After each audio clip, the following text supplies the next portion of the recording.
শেষ বাঁশি বাজার পর ব্রাজিলের অনুচ্চারিত এই বার্তা পৌঁছে গেল বিশ্বকাপের শেষ ৩২ দলের বাকি সব দলের কাছে। বিশ্বকাপে গ্রুপ পর্বের শেষ ম্যাচে ব্রাজিলে ফেরাটা সম্পন্ন হলো ব্রাজিলের মতোই। স্কটল্যান্ডকে ৩-০ গোলে উড়িয়ে দিয়ে বি গ্রুপের চ্যাম্পিয়ন হয়ে শেষ ৩২ দলের রাউন্ডে উঠেছে ব্রাজিল। মায়ামিতে এই ম্যাচের আগে সমীকরণ ছিল একই গ্রুপ থেকে মরক্কো ও ব্রাজিল দুই দলই নিজ নিজ ম্যাচে জিতলে গ্রুপ চ্যাম্পিয়নের নিষ্পত্তিতে আসবে গোলের হিসাব। আতালান্টায় একই সময় শুরু হওয়া সি গ্রুপের অন্য ম্যাচে হাইতির বিপক্ষে ৪-২ গোলে জেতে মরক্কো। কিন্তু মায়ামি স্টেডিয়াম থেকে কার্লো আনচেলত্তির দলের আতালান্টার স্কোর লাইনের খোঁজ খবর নেওয়ার দরকারই হয়নি। ভিনিসিয়াসের পায়ে জাগবনিতে হয়তো পুরোপুরি ফেরেনি, তবে গ্যালারিতে উঠেছিল সাম্বার ঢেউ।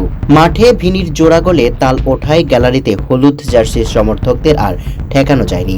৬০ মিনিট মাতেউস কুনিয়ার শেষ গোলটির পর ধারাভাষ্যকারও বলেন, Brazil is come back with beauty. মরক্কোর বিপক্ষে প্রথম ম্যাচে ১-১ গোলের ড্রয়ে খুঁজে পাওয়া যায়নি সেই কাঙ্ক্ষিত ছন্দময় আক্রমণাত্মক ব্রাজিলকে। হাইতির বিপক্ষে পরের ম্যাচে ৩-০ গোলে জয়ের দ্বিতীয়ার্ধে আনচেলত্তির দলের খেলা হতাশ করে। কিন্তু স্কটল্যান্ডের বিপক্ষে একই স্কোর লাইনে জিতলেও ভিনি কুনিয়াদের খেলায় মন ভরেছে সমর্থকদের। পাশাপাশি আরেকটু বড় স্বস্তি, ৯৮১ দিন পর ব্রাজিলের জার্সিতে আবারও মাঠে নামলেন নেইমার। ৭৬ মিনিটে কুনিয়ার বদলি হিসাবে নেইমার মাঠে নামার সময় ওলে ওলে নেইমার স্লোগানে মুখরিত ছিল গ্যালারি। সামিউল ইসলাম, মানবকণ্ঠ।